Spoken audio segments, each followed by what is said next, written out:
अब आप कल्पना करके देखिए कि अगर आप जान जाएं कि जानवर कहाँ आएंगे और उस पूरे इलाके को आप ट्रैप्स और स्नेर से घेर लें, तो ऐसे में जानवरों को बचाना मुश्किल है। मुझे यकीन नहीं होता। किसी भी क्राइम सीन की तरह जांच का सबसे पहला कदम है सुराग की तलाश करना। तो वो लोग यहीं से आए होंगे, है ना? हाँ, ये देखो, ये आने जाने का रास्ता है। मुझे लगता है वो हमसे डर के भाग गए, क्योंकि हम लोग उस तरफ से आए हैं और आप देख सकते हैं ये हिस्सा पहले ही जल चुका है और जाहिर सी बात है कि वो लोग उस तरफ को भाग कर गए होंगे हमारी गाड़ियों की आवाज सुनकर, क्योंकि उन्होंने आधा ही मैदान जलाया था और हमने उन्हें रोक दिया। जब आग गलती से लगती है या अपने आप लगती है तो ऐसे नहीं जलती, ये तो रास्ते के दोनों तरफ जल रही है। मुझे यहाँ कोई निशान नहीं दिख रहे लिवी।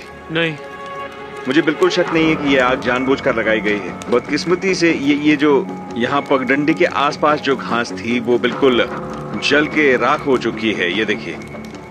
और इस राख की वजह से इस पगडंडी पर जो पैरों के निशान थे वो भी अब दिखाई नहीं दे रहे हैं।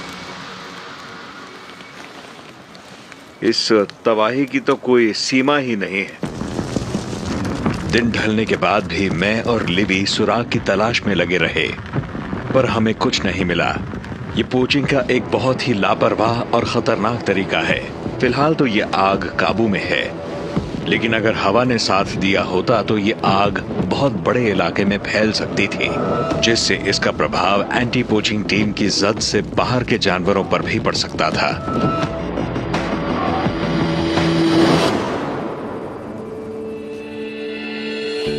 इन पोचर्स को रोकने के लिए मेरे एक कॉलीग क्रेग विंट अपनी एंटी पोचिंग टीम के साथ कुछ ही घंटों की दूरी पर हैं। वहां उन्हें काफी सफलता मिली है।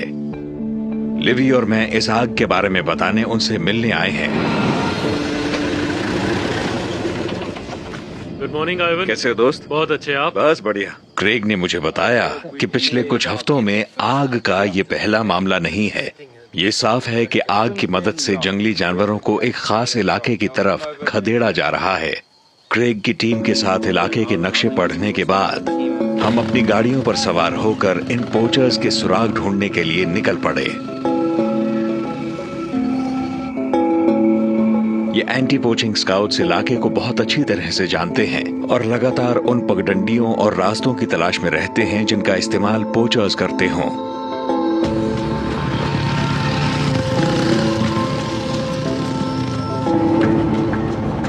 तो फिलहाल तो हम इस पगडंडी पर चल रहे हैं। ये एक 2 ट्रैक है और हम एक ऐसे इलाके में जा रहे हैं जिसके बारे में ये लोग जानते हैं। वो लोग रुक गए हैं, शायद वो रास्ता यहीं पर है।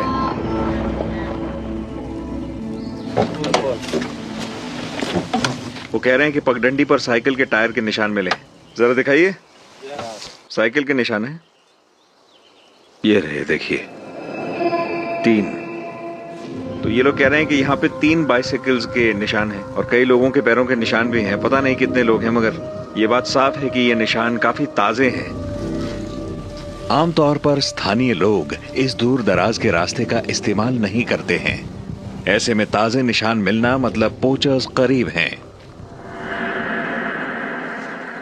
और जल्दी ही लिवी की तेज आंखों को कुछ दिखाई दिया है। ये पैरों के निशान आज के हैं, देखिए।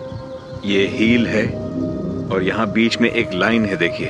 और जब उस आदमी ने पैर उठाया होगा तो डस्ट की वजह से ये लाइन बनी है और ये लाइन बताती है कि ये निशान बहुत ही ताजा है। जैसे जैसे हवा और मौसम इस निशान पर पड़ते हैं वैसे वैसे ये लाइन गायब होती जाएगी।